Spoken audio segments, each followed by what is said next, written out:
안녕하세요. 저는 아들 둘과 딸 하나를 둔 40대 아버지이자 사랑하는 아내를 둔 남편입니다.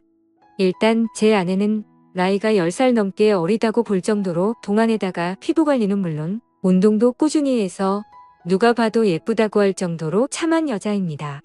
우리 집은 평화롭고 화목한 집이며 부부 사이도 좋습니다. 또한 커피숍 3곳을 운영하고 있기에 경제적으로는 어려움이 없습니다. 그러나 2년 전 평화롭던 우리 집에 청천벽력 같은 사건이 벌어졌습니다. 그건 바로 아내가 신내림을 받게 되었던 거죠. 신내림을 받기 전에는 여러 사소한 사고들이 있었습니다. 막내가 아파트 내에서 인라인 스케이트를 타다가 차와 부딪히는 사고라든지 저 자신이 고속도로에서 운전을 하던 중 3중 추돌 사고를 당하는 등의 누구나라도 일어날 법한 그런 사건이 발생했었습니다. 또한 아파트 윗집에서는 물이 샌 적이 있어 집 천장을 수리하는 일도 있었던 거죠. 이는 흔한 사건은 아니었지만 살면서 언제든 일어날 수 있는 사건들이었습니다. 그런데 아내와 장모님은 이 모든 일이 아내가 신내림을 받지 않아서 발생한 것이라고 주장하더라고요. 처음에는 믿기 어려운 말에 대해 의심을 했지만 크고 작은 불운한 일들이 계속해서 일어나자 아내와 장모님이 불안한 마음에 점을 보러 다니고 있습니다. 예전에는 아내에게 동자신이 와서 누룽굿을 한 적이 있었는데 그때는 이미 지나간 일이어서 별다른 신경을 쓰지 않았습니다. 그러나 이번에는 무당을 찾아간 아내와 장모님이 들은 얘기에는 소름이 끼쳤습니다. 무당은 아내의 사주가 신내림을 받아야 하는 사주라고 말했습니다. 아내의 사주에는 원진살, 상문살, 형살, 백호살 등 흉한 부분이 많아 영매를 해야 하는 사주로 판단했다고 합니다. 또한 아내의 사주에는 여자 형제의 영혼이 깃든다는 축토와 6대조부 영혼이 깃든다는 경금이 있는데 이런 경우는 본인이 무병이 생겨 흉한 일을 겪을 수도 있고 본인이 흉한 일을 겪지 않으면 다른 가족에게 영향을 미쳐 다른 가족이 다치거나 죽어나간다고 했습니다. 무당은 신내림을 받아야 하는 사주를 가진 사람이 신내림을 받지 않는다면 신을 부정하고 노하게 만드는 일이라며 그로 인해 좋은 신이 악하게 변해 주변 사람을 치고 다닌다고 설명했습니다. 따라서 신내림을 받을 때까지 불운한 상황을 계속 당하게 되고 사람이 죽어나가는 것이라고 말했습니다. 우리가 몇 개월 사이에 이런 사고를 겪은 것도 다 이런 이유 때문이라며 끝까지 신내림을 받지 않고 버티면 이것은 단지 시작에 불과하며 앞으로 다가올 큰 일을 감당할 수 없을 것이라고 강조했습니다. 그러나 신을 받아들이고 인정하면 현재의 가정이 깨지지 않고 신을 모시며 일상생활이 계속 가능하다고 말했습니다. 그렇지 않으면 앞으로 무슨 일이 일어날지는 아무도 모른다고요. 처음에는 말도 안 되는 소리라고 했지만 듣고 보니 마음이 흔들렸습니다. 그리고 무엇보다 나중에 안 좋은 일이 계속 닥친다면 지금 이 얘기를 듣고 그냥 웃으면서 제 자신이 너무나 원망스러울 것 같았습니다. 말도 안 되는 미신이다. 그럴 리가 없다. 사람 앞 일은 자기 하기 나름이다. 수도 없이 생각했지만 문득 아무리 노력해도 풀리지 않았던 일들이 떠오르면서 어쩌면 그게 운명이고 그들이 말하는 사주팔자일지도 모른다는 생각이 들더군요. 제가 선뜻 결정을 내리지 못하자 장모님이 그러시더군요. 무당 말 무시해서는 안 된다고요.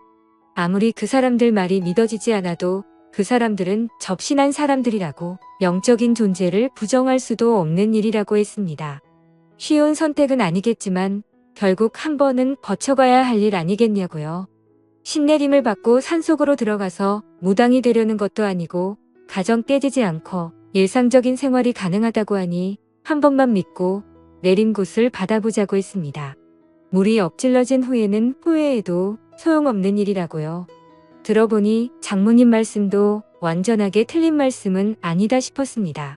그게 사실이든 아니든 일단은 안 좋은 일이 생길 수 있다니 그건 맞고 보자 싶었지요.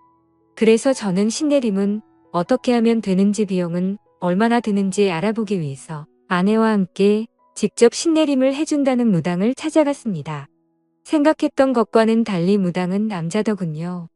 장모님과 아내한테 얘기 들었다고 어떻게 신내림을 하면 되는지 물었죠. 그랬더니 그 남자 무당이 말하길 신내림은 아주 신중하고 조심스러운 거야. 신내림을 조금이라도 의심하거나 말도 안 되는 소리라고 하면 부정 타서 잡기가 붙을 수 있으니까 지금부터 영접할 때까지 무조건 입조심 몸조심해. 몸조심을 하라는 것은 두 가지의 의미를 가지고 있어. 하나는 몸이 상처가 나지 않도록 조심하라는 것. 하나는 몸을 정갈하게 하라는 것. 신내림 날짜가 정해지면 부부관계는 절대 하지 마. 신이 오시려다가 부정이라고 그냥 가버릴 수 있어. 그리고 신내림 굿은 날짜 잡힌다고 바로 할 수 있는 게 아니야. 허주굿을 먼저 하고 옳은 신이면 받아들이고 옳지 않은 신이면 떨쳐내고 다시 올바른 신을 받아야 하는데 허주굿은 한 번 진행할 때마다 그리고 내림굿을 하는 데는 1,500만 원이 들 거야. 하더군요. 허주굿이 뭔지 내림이 뭔지 모르겠지만 일단은 알겠다고 빨리 진행시키고 싶다고 했습니다. 그러면 허주 비용 먼저 선입금시키고 한 달 후에 몸도 마음도 정갈하게 해서 그때 보자고 하더군요. 저는 무당이 하라는 대로 돈을 입금시킨 후 한 달 동안 부부관계도 하지 않고 신내림하는 날짜만 기다렸습니다. 빨리 끝나고 일상으로 돌아가고 싶었습니다. 그렇게 한 달 후 허주굿이라는 걸 시작했습니다.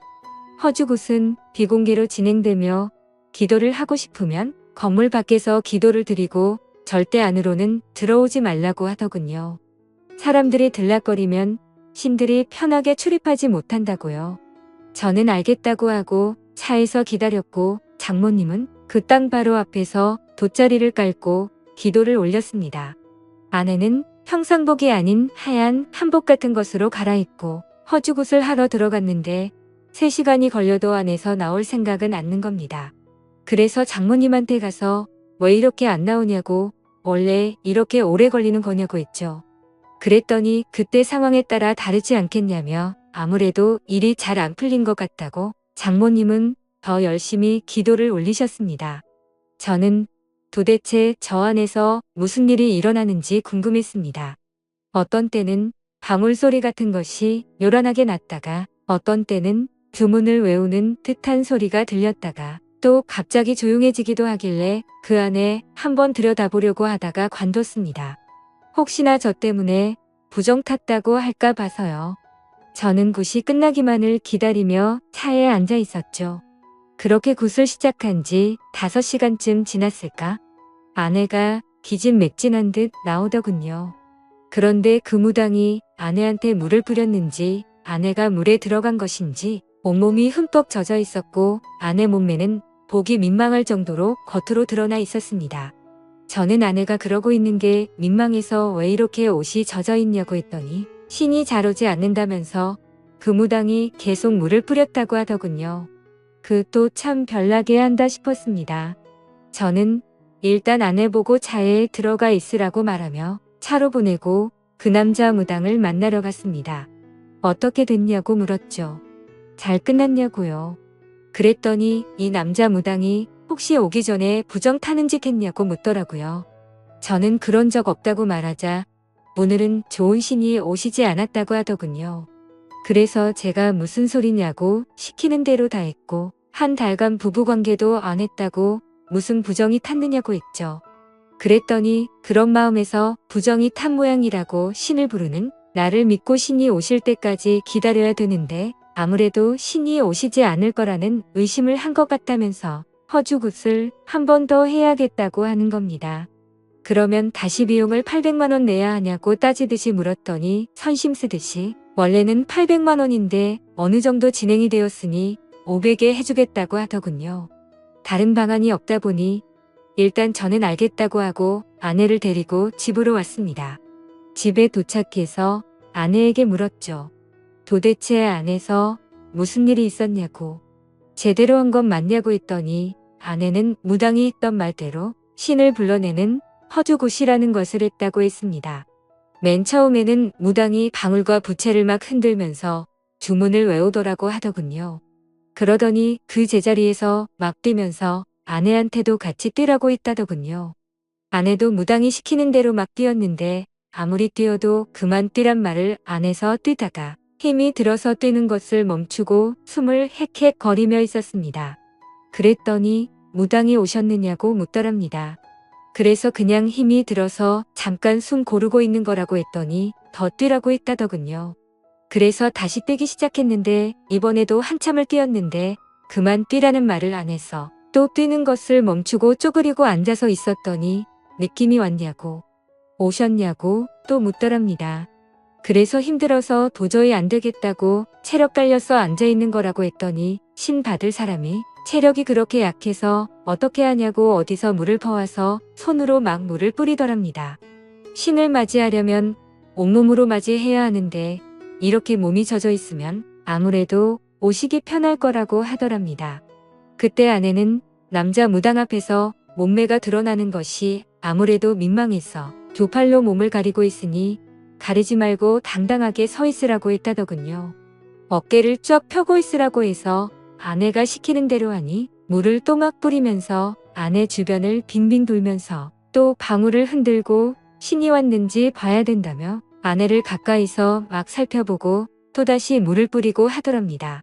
그래서 제가 뭐냐고 제대로 똑바로 하는 거 맞냐고 아무래도 좀 이상한 사람 같다고 했더니 아내가 그럴 리가 없다고 하더군요. 그 사람 진짜 유명한 무당이라면서 전국의 유명한 무당들 다 그 사람한테 신내림 받은 제자라고 했습니다. 그러니 한치의 의심도 하지 말고 일단 믿고 가보자고 했습니다. 그래야 신을 받아도 제대로 된 신내림을 할 수 있지 않겠냐고 하더군요. 굿을 하는 동안 아내가 잠깐 딴 생각을 하니 무당이 바로 그것을 눈치채고 얘기하더랍니다. 나쁜 신을 받으면 집에서 생활하는 것조차 어려울 수 있으니 굿을 하는 동안은 머릿속을 완전히 비우고 생각도 비우라고 했답니다. 그렇게 남자 무당이 제 아내에게 물을 뿌리고 아내를 잡아먹을 듯이 노려보고 또다시 물을 뿌리는 과정을 몇 시간 동안 진행하더니 신이 오신 것 같다고 말했답니다. 그런데 신이 오긴 왔는데 좋은 신이 아니라고 하면서 방울도 흔들고 아내 어깨도 잡고 흔들더랍니다. 나쁜 신은 빠져나가야 된다고요. 그리고는 오늘은 도저히 날이 아니라면서 무당이 오늘까지만 하고 이틀 뒤에 다시 하자고 했답니다. 하는 짓을 보니 아무래도 수상하여서 저는 그만두고 싶었습니다. 그래서 장모님을 찾아뵙고서 이 사람 좀 이상한 것 같다고 아무래도 그만해야 할 것 같다고 하니 이미 신이 한 번 왔기 때문에 여기서 그만두면 평생 지옥을 걷듯 고통스러운 길을 걷게 된다면서 절대로 그만두면 안 된다고 하시더군요. 다음에는 신이 꼭 오실 거라면서 일이 끝날 때까지 우리는 조용히 믿고 기다리면 된다고 장모님이 사정사정을 하셨습니다. 저는 엄청 내키지 않았지만 장모님께서 저렇게 부탁을 하시니 한 번만 더 지켜보자 싶어 알겠다고 했죠. 그리고 이틀 뒤 다시 장모님과 함께 아내를 데리고 그 무당이 있는 곳으로 갔습니다. 이번에도 아내는 그 무당이 갈아입으라고 준 옷을 갈아입고 굿을 하는 방으로 들어갔습니다. 이번에도 굿은 비공개로 진행이 된다고 하더군요. 아무도 들어오지 말라고 문 밖에서 기다리라며 온 정성을 들여 기도를 하라고 했습니다. 저보고도 가만히 보고 있지 말고 같이 기도를 올리라고 하더군요. 저는 알았다고 대답만 하고 기도는 올리지 않았습니다. 그렇게 무당은 아내를 데리고 들어가더니 또 방울을 흔들며 큰 소리로 주문을 외우면서 난리법석을 떨었습니다. 그러다가 방 안이 조용해졌습니다. 또 물을 뿌리고 있는 건가? 물 뿌리고 몸을 후져보고 있는 건가? 저는 온갖 상상이 다 들었습니다. 장모님은 자리에 앉아서 열심히 손바닥을 디디고 계셨는데 저는 그대로는 도저히 있을 수가 없어서 굿하는 방을 들여다보기 위해서 방 옆으로 나 있는 창문을 들여다봤죠. 방 주변은 대나무로 가려져 있고 흰 창 같은 것을 막 둘러서 아니 잘 보이지는 않았지만 빈틈으로 자세히 들여다보니 방 안의 모습이 조금 보이더군요. 저는 숨을 죽이고 그 안의 모습을 계속 엿보고 있었습니다. 역시나 그 무당은 지난번처럼 바가지에 물을 퍼와서 아내의 몸 구석구석 물을 뿌리고 있었습니다. 아내의 몸은 이미 물에 젖어서 몸이 적나라하게 드러나 있었고요. 이걸 어떻게 해야 되나? 그만두라고 해야 되나? 머릿속이 복잡해지고 있는데 그 남자는 아내의 몸에 눈을 떼지도 않고 아내의 주변을 빙빙 돌고 있었습니다. 그러면서 아내 어깨를 잡고 등을 밀며 어깨는 펴고 가슴을 내밀라고 하더군요. 아내가 시키는 대로 하니 그 남자 무당은 아내 앞에 무릎을 꿇고 앉아서 아예 대놓고 아내의 몸 구석구석을 훑어보고 있었습니다. 그러면서 오셨냐고 물었고 아내는 잘 모르겠다고 아무 느낌이 없다고 했습니다. 그랬더니 그 남자 무당은 머릿속을 비우고 마음을 편히 먹으라면서 아내를 어루만지며 손으로 천천히 쓸어내리고 있었습니다. 아내 몸에 손을 대는 걸 보니 정말 미칠 것 같았습니다. 저는 당장이라도 그만두라고 소리치려고 하다가 아무래도 하는 짓이 수상해서 동영상을 찍어두었습니다. 아내가 진짜 신내림을 받아야 하는 사람이라면 이런 식으로 신내림을 받는 게 맞는지 다른 무당한테 가서라도 물어볼 작정이었지요. 저는 잘 보이지도 않는 방 안으로 휴대폰 카메라를 켜서 동영상을 찍고 있는데 갑자기 아내가 꺄 소리를 질렀습니다. 저는 놀라서 다시 아내를 자세히 들여다보니 아내가 입은 위쪽우리가 벗겨져 어깨를 다 드러내 놓고 있었습니다. 그리고는 그 무당은 아내의 어깨 위에 다시 물을 뿌리기 시작하더군요. 그러면서 그 무당은 아내가 입고 있는 한복치마 저고리의 매듭을 확 풀었습니다. 아내는 너무 놀라서 또 소리를 질렀고 동시에 치마는 흘러내려 버렸죠. 그 순간 너무 열이 받아서 창문을 열고 욕을 했습니다. 하지만 창문은 안에서 잠겨져 있어서 열리지가 않더라고요. 저는 주변에 떨어져 있는 큰 돌멩이를 하나 주워 창문을 떼고 창문 안으로 들어갔습니다. 당장 떨어지라고 소리를 질러버렸고 한바탕 난리가 났습니다. 그리고 먼저 나간 아내도 장모님과 옥신각신하며 밖에서 울고불고 난리가 났더군요. 장모님은 그러면 안 된다고 큰 화를 입게 된다고 저보고 참으라고 했습니다. 저는 생전 처음으로 장모님한테도 소리를 지르며 장모님도 그만하시라고 빨리 차에나 타시라고 했죠. 그랬더니 장모님도 어쩔 수 없이 이 일을 어쩌나 정말 큰일이네 하고 계셨습니다. 저는 아내와 장모님을 집 앞에 내려주고 경찰서로 갔습니다. 그리고 그 남자 무당을 고소했죠. 며칠 뒤에 알고 보니 그 남자 무당은 성추행 혐의로 기소되었었습니다. 알고 보니 무당 이 자식임이 성범죄 전력이 있었습니다.